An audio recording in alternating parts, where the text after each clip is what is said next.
Nós convidamos então o Dr. Newton Vieira, que vai falar sobre o sistema nervoso e a espiritualidade. Boa noite, meus irmãos.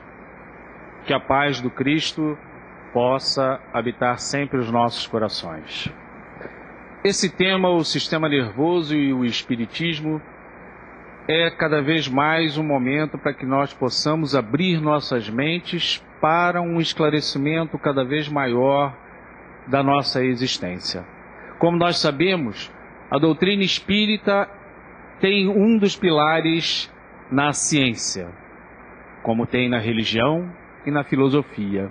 Então precisamos estar caminhando para e passo com o conhecimento científico também, para que possamos trazer um maior esclarecimento e maior compreensão da doutrina. Como nos falou Kardec, a fé raciocinada. Alguns termos que eu vou falar hoje não precisam ser gravados, eu sempre digo isso, é apenas para que nós possamos nos familiarizar com algumas palavras que cada vez mais vamos falar, vamos comentar, vão ser lidas em artigos, em publicações da doutrina espírita. Vejamos o seguinte, nosso irmão leu uma passagem sobre o quê? Sobre a fraternidade, sobre a necessidade de nós podermos ser cada vez mais fraternos, vivermos a claridade e a luz do Cristo, nos abstermos dessa escuridão que representa a nossa visão turva da realidade. São os nossos erros, as nossas imperfeições, é tudo que ainda carregamos que precisa ser trabalhado, burilado, lapidado para que nós possamos então evoluir. E qual é o papel desse nosso sistema nervoso? O nosso sistema nervoso, na verdade, ele representa a grande estrutura do nosso corpo físico que faz a conexão com o mundo espiritual. O mundo espiritual precisa de uma entrada, precisa de uma penetração por dentro desse corpo físico nosso para que as informações, a energia possa entrar e ela possa então circular. É a mesma situação que nós temos quando estamos diante de um computador. As informações vêm todas pelo quê? Pelos cabos, pelas fiações, até chegar na tela do computador, onde nós vamos ver e nós vamos o quê? Ouvir as informações que vêm de uma rede mundial. Assim somos nós. Cada um de nós representa um computador desse, um ser que está conectado a uma espiritualidade. E essa espiritualidade conectada com o restante do universo. E nós fazendo parte dessa grande rede. Então imagine, quanto melhor for a minha captação, quanto melhor for a minha vibração, quanto mais equilibrada, harmonizada e positivo forem os meus pensamentos, os meus sentimentos e, consequentemente, as minhas atitudes, o que acontecerá? Melhor eu serei e, consequentemente, quem está à volta de mim poderá usufruir também de uma pessoa melhor. Então, serei um ser melhor.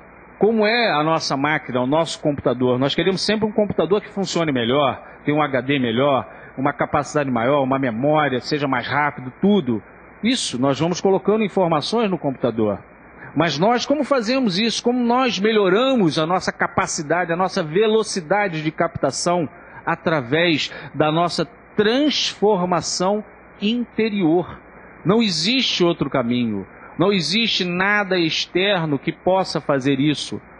Existe a nossa vontade de mudar, de modificar, de transformar.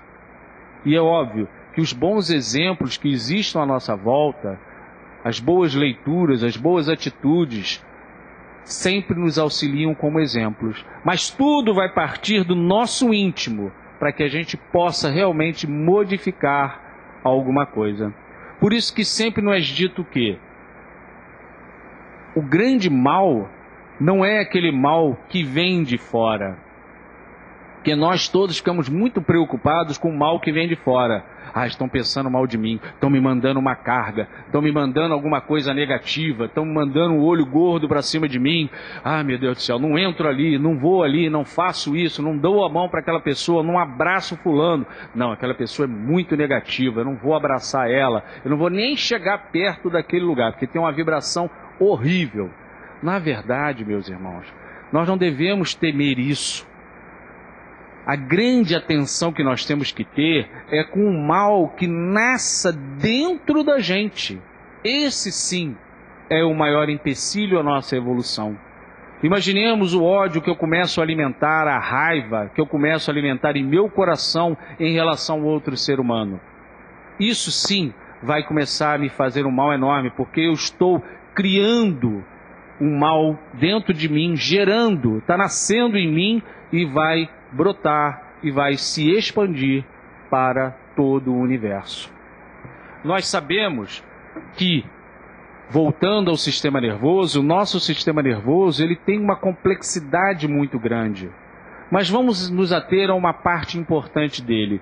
Existe uma área cerebral que existe somente nos seres que a nossa biologia diz que somos seres mais evoluídos, seres superiores, nós, seres humanos, animais superiores.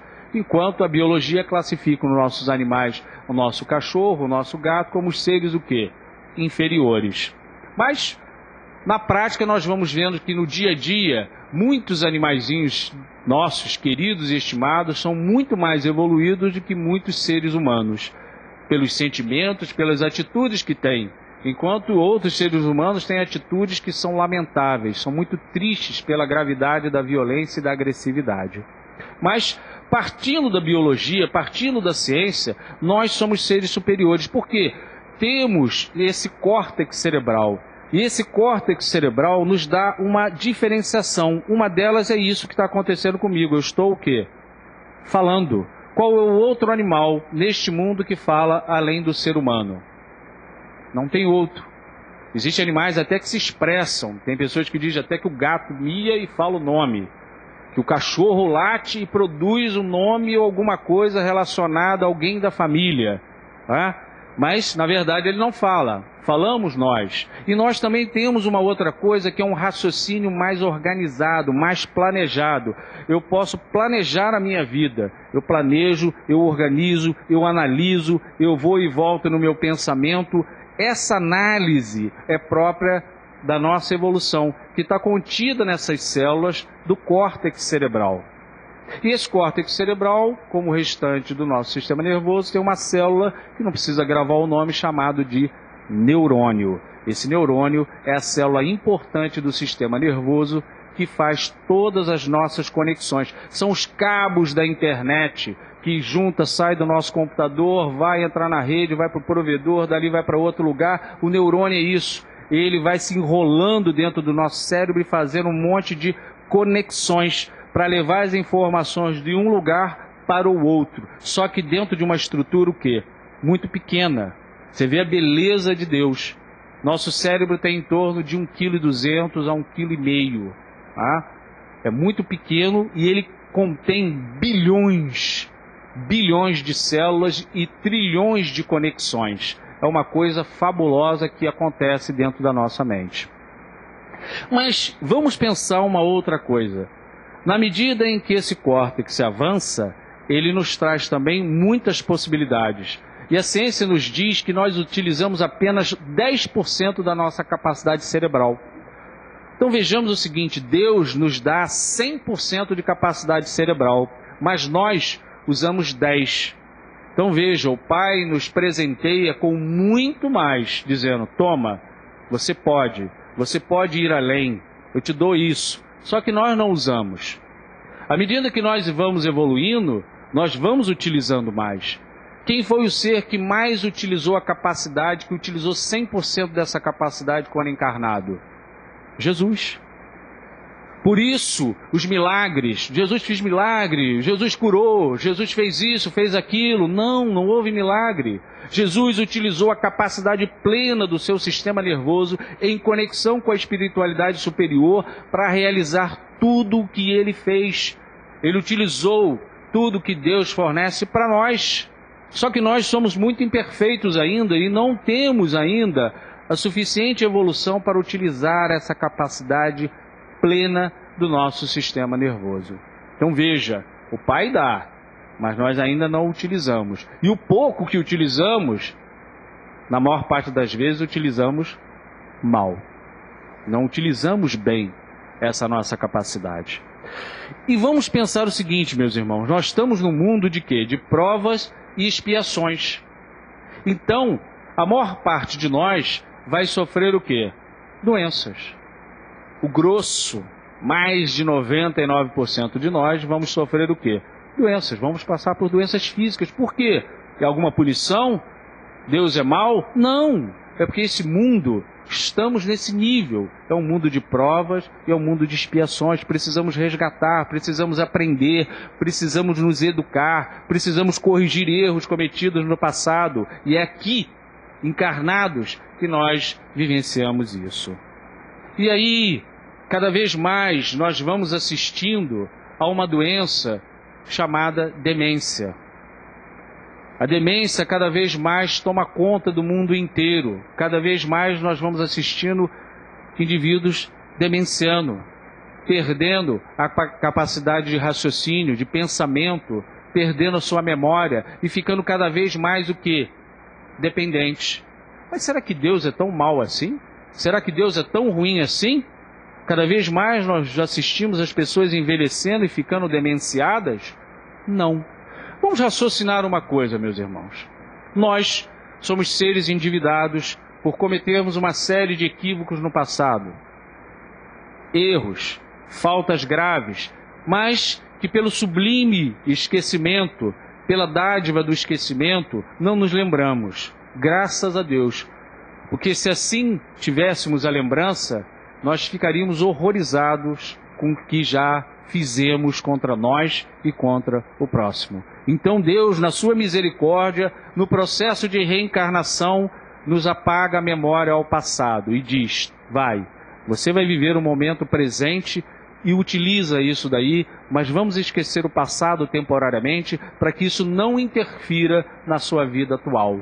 Você possa estar livre desse peso para viver o seu presente. E nós, então, encarnamos sem aquela memória. Mas o nosso passado, ele está registrado. Então eu venho para essa vida, eu sou um homem vaidoso, eu sou um homem orgulhoso, de repente sou dono de uma empresa, sou autoritário, eu sou mandão, eu dou ordem, não respeito as pessoas, eu piso. E aí? E estou lá, me sentindo o máximo, totalmente independente, não preciso de ninguém. Mando e desmando, boto para fora, boto para dentro, faço o que quero. Isso nessa vida. Fora o que muitos de nós já fizemos em outras vidas. De repente, eu que estou lá, com toda a minha autoridade, começo a falhar a minha memória. Começo a ter falhas na memória. Começo a não me recordar de algumas coisas importantes.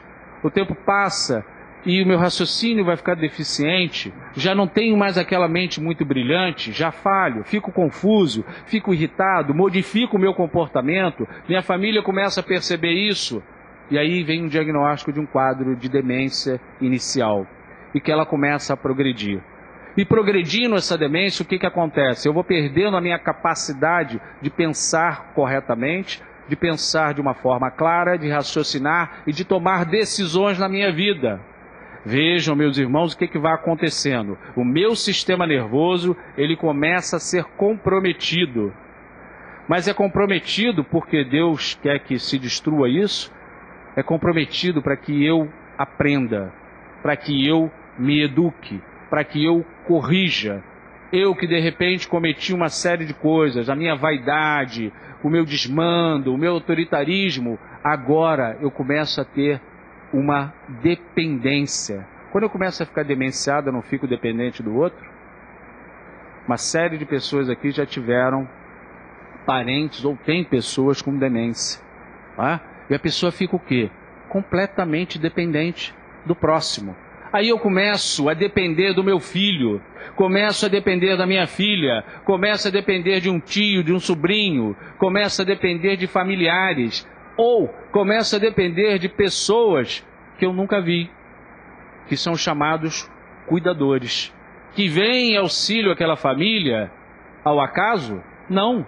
Ele também tem algo a vivenciar junto com essa pessoa que está ficando demenciada. E ele vem também participar desse momento de aprendizado. E cada vez eu perco a minha memória, cada vez eu não consigo mais realizar minhas coisas, eu não consigo mais comer sozinho, eu não consigo me trocar, eu não consigo tomar banho sozinho. Então repara, gente, eu que era um ser vaidoso, orgulhoso, começo a depender de um terceiro, de uma outra pessoa para tomar banho, para trocar uma fralda, para limpar, para me higienizar.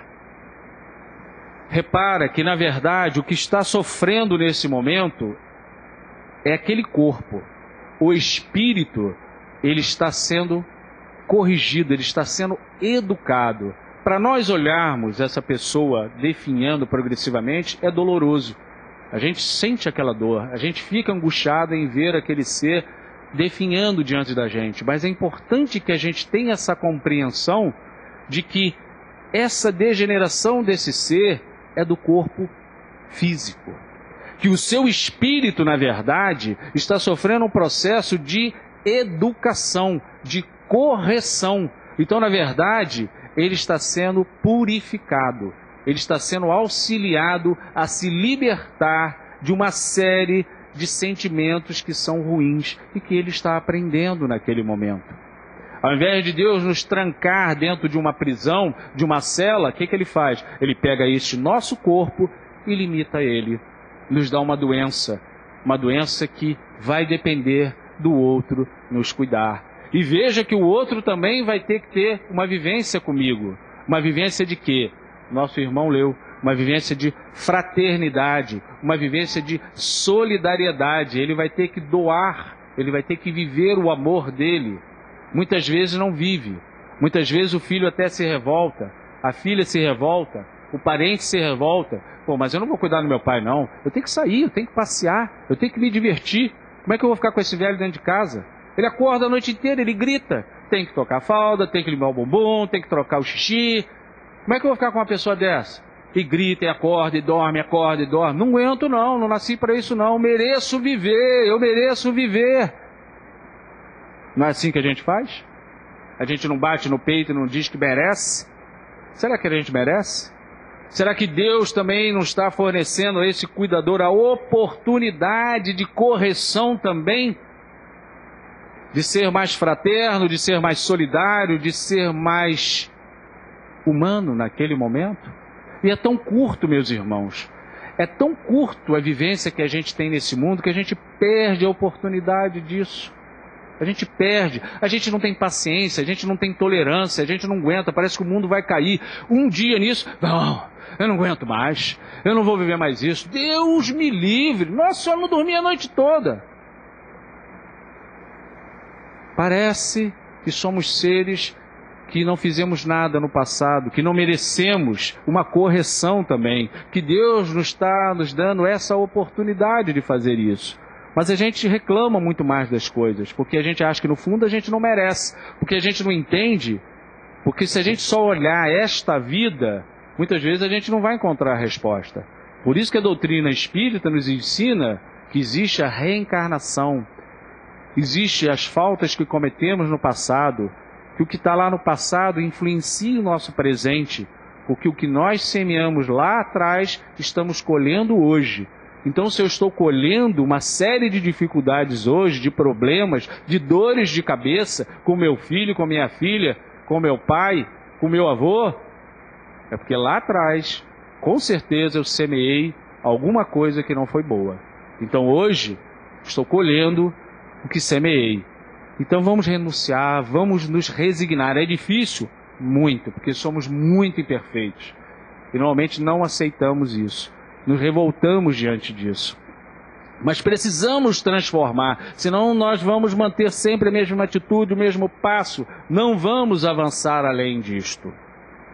Então é importante, meus irmãos, que nós saibamos, primeiro, em relação a essa doença, em relação a essa alteração do sistema nervoso que essas pessoas vão sofrendo, que elas vão ficando dependentes, que não existe nessas pessoas que vão ficando demenciadas nenhuma atitude. Muitas vezes a pessoa no início acha que ela está fazendo de propósito determinadas coisas, mas não é isso. Ela está doente mesmo e cada vez ela vai precisar da nossa ajuda até o ponto da desencarnação. E o sucesso dessa vivência vai depender de quão entrega, maior ou menor, eu vou dar àquele momento que eu estarei vivendo com aquele ser. Eu não sei, meus irmãos, se amanhã ou depois eu desenvolvo uma demência dessa, ninguém sabe. Nosso querido Raul Teixeira, um grande orador espírita, um ser maravilhoso, já falou várias vezes em Friburgo, de repente teve um AVC, uma isquemia cerebral, sem falar, sem movimentar um lado do corpo, um grande orador espírita, faz um trabalho social maravilhoso, uma dedicação total, está passando por essa prova. Será que nós não vamos passar por alguma coisa assim? Não sabemos.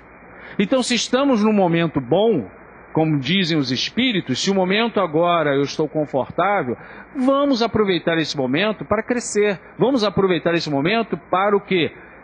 Criar uma reserva espiritual, porque mais adiante vem uma prova. E nós encontraremos dificuldade, mas se estivermos já no orar e vigiar, vamos enfrentar melhor essa prova. Daqui a pouco ela passa. Nós precisamos outra vez nos fortalecer. Daqui a pouco vem outra prova. Normalmente a gente diz assim, gente, a minha vida é cheia de problemas, né? É tanta pedra, é tanto obstáculo. Eu saio de um, entra outro, eu saio de um, entra outro, eu saio de um, entra outro. Não. A nossa vida é essa mesma. A pessoa diz, meu Deus, já não aguento mais, meu fardo é muito pesado, parece que estou carregando um piano. Mas a nossa vida é essa. É essa a nossa vida. Aproveite os momentos que esteja melhor para se fortalecer na oração, na prática do bem, no exercício do bem ao próximo, porque aí você irá se fortalecer. Porque na hora que vier a prova, e ela virá sempre, que isso aqui não é um mundo da gente passar, tá? Feliz, alegre, contente, né? Pulando, brincando, não é isso. É um mundo de provas e expiações. Se nós aceitarmos isso, vamos viver melhor. Se não, vamos ficar reclamando 24 horas por dia tudo o que acontecer com a gente. Aí vamos ficar uma pessoa o quê? Mal-humorada, chata, enjoada. Ninguém quer ficar perto da gente assim. Então vamos refletir sobre isso a cada dia que se passe. Falando ainda do sistema nervoso, eu queria fazer uma passagem direta para uma glândula que eu acho importantíssima que nós possamos tocar nela em relação ao sistema nervoso, que é a glândula epífise. A glândula epífise, ou chamada glândula pineal, é uma glândula que existe dentro do nosso cérebro. Ela faz parte do nosso sistema endócrino, tá? Desde séculos atrás, René Descartes já falava que essa glândula epífise, ela é do tamanho de uma ervilha. Ela seria o centro da alma. Ele já falava isso filosoficamente séculos e séculos atrás. A medicina, depois de muito tempo, foi lá, abriu o crânio, tirou a epífise, amassou ela, socou, abriu, cortou, analisou, olhou no microscópio, olhou para ela e disse assim, moça, essa glândula não tem nada demais não. A glândula é pequenininha, não tem muita coisa dentro dela. Dentro dela tem lá um hormônio chamado melatonina, relacionado ao movimento de sono e vigília, quer dizer, eu estar acordado e eu estar dormindo. Aí a gente pensa, sono, né? Acordado, dormindo, isso tem a ver com uma coisa que a gente fala que é espaço-tempo. Espaço-tempo não é essa dimensão, é uma nova dimensão. Então você vê, é uma glândula que já está relacionada com uma nova dimensão, porque ela está relacionada com isso, dormir e acordar. Ela trabalha com isso. Existe também uma função dela que é dita que é a função sexual na infância, que depois ela perderia a função dela. E mais uma coisa intrigante que a medicina descobriu é que dentro dessa glândula tem uns cristais. Cristais de hidroxapatita. Para que serve isso? A medicina não sabe. Para que serve cristais de hidroxapatita dentro de uma glândula do tamanho de uma ervilha? Aí vem a doutrina espírita e os espíritos nos esclarecem que, na verdade, é por este canal que a espiritualidade se manifesta, penetra, atinge a glândula epífise e ela trabalha como uma caixa de reverberação. Bate dentro dela e aqueles elétrons, aí já falando um pouco de física, eles começam a bater de um lado para o outro, aonde? Nos cristais. Eles vão de um lado para o outro com aquela energia batendo e circulando ali dentro, tum, tum, tum, tum, tum, tum, levando aquela energia e dali ela dispersa para o restante do corpo. Então ela é uma glândula captadora e retransmissora da energia espiritual. Só a boa? Não. Não. A energia espiritual vai depender do quê? Da nossa sintonia, do nosso pensamento, em que eu pensar, em que eu sintonizar. Porque se eu sintonizar com a espiritualidade inferior, com os nossos irmãos inferiores, o que eu vou captar? Ideias, pensamentos ruins. Ó, hoje eu voltei no meu trabalho. Meu chefe me apurrinhou, brigou comigo, me perseguiu. Cara, eu odeio aquele cara, eu tenho uma raiva danada dele. É uma pessoa que se eu pudesse, eu ia fazer alguma coisa contra ele.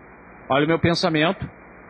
Aí tem o meu irmão aqui do lado, que está participando da ideia. E aí, ó, olha a conexão, pluga comigo. Tum! Esse teu chefe não presta mesmo. É um cara que não presta. Vamos fazer o seguinte, vamos arrumar alguma coisa que a gente vai pegar ele.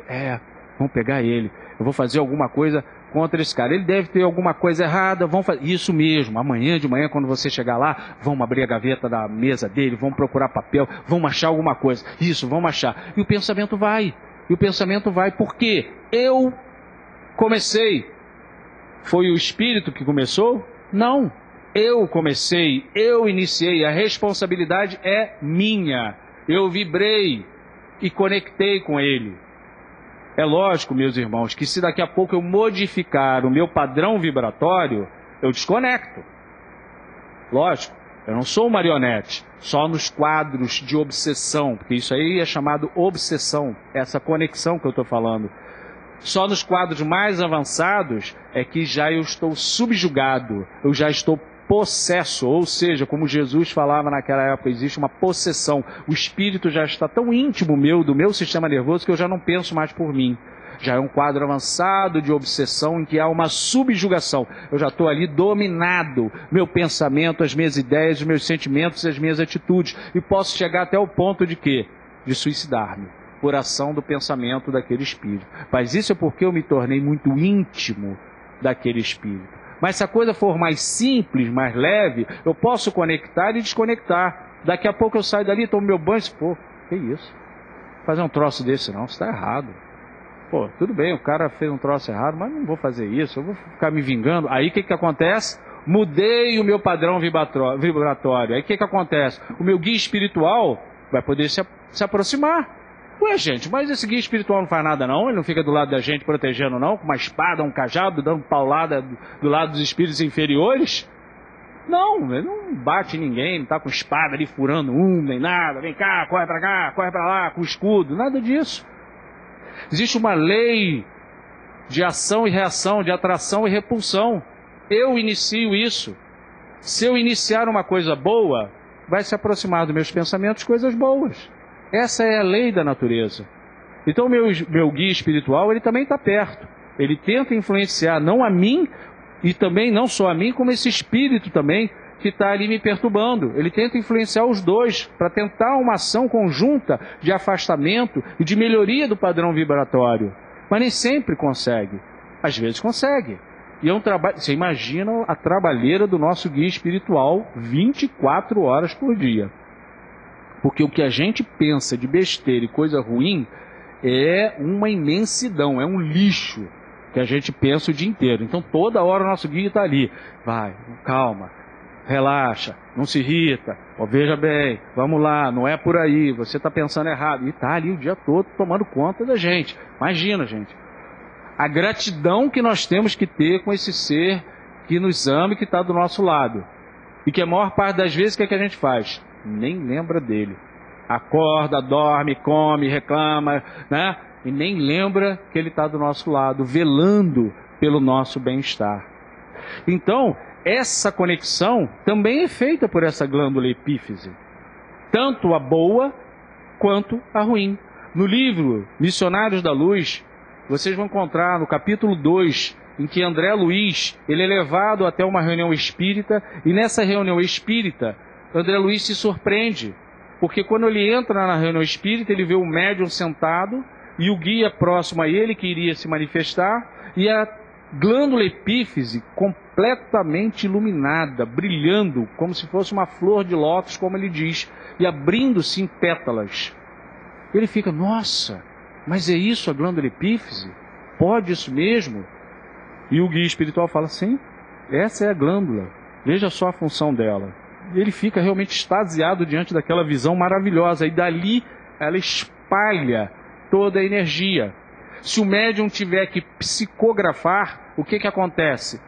O guia vai, o espírito vai, entra por aquela região, a energia é captada por a glândula epífise e dali ela dispersa para a área motora responsável pelo quê? Pela movimentação do meu braço. E aí eu psicografo.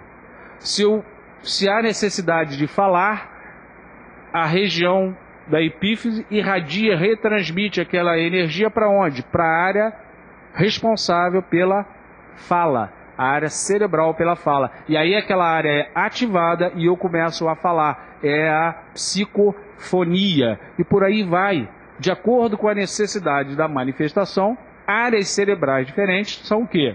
Ativadas. Então a energia entra, ativa e vai sendo dissipada, ela vai sendo colocada para outras regiões a partir dali. Da mesma forma, meus irmãos, a energia ruim, a energia negativa, ela também bate na epífise e vai para várias regiões do nosso corpo. Por isso que quando a gente está com pensamentos ruins, negativos, pessimistas, destrutivos, a gente sente um mal-estar, não sente? De repente eu estou lá com aquela mágoa, que agora daqui a pouco está me dando uma dor no peito, está queimando meu peito, daqui a pouco, que dor de cabeça, gente, não sei de onde está vendo essa dor de cabeça, deve ter sido aquela coxinha de frango que eu comi, não estava boa aquele negócio, mas esqueceu o que estava pensando, esqueceu do que estava sentindo, esqueceu da raiva, do ódio, da mágoa, do ressentimento. Essa palavra é muito importante, gente. Ressentimento, ressentir. O que significa isso? Eu fico sentindo a mesma coisa várias vezes. Eu repito o sentimento ruim no meu coração. E aquilo se espalha pelo meu corpo e faz um mal horrível a gente. Aí eu começo a ter problema de fígado, o estômago começa a doer, meu intestino prende, meu intestino solta. Eu não consigo dormir, eu deito para um lado, deito para o outro, deito para um lado, deito para o outro, não consigo dormir, levanto, durmo, levanto. O que é isso? É a gente mesmo que está causando isso. Fico a noite toda remoendo, ressentido com aquela situação. Tá vendo? Que coisa, por que isso me aconteceu? Eu não sei o que, eu não sei o que, eu não sei o que. Daqui a pouco vem outro espírito e se conecta com a gente no sono. Aí eu tenho um pesadelo enorme.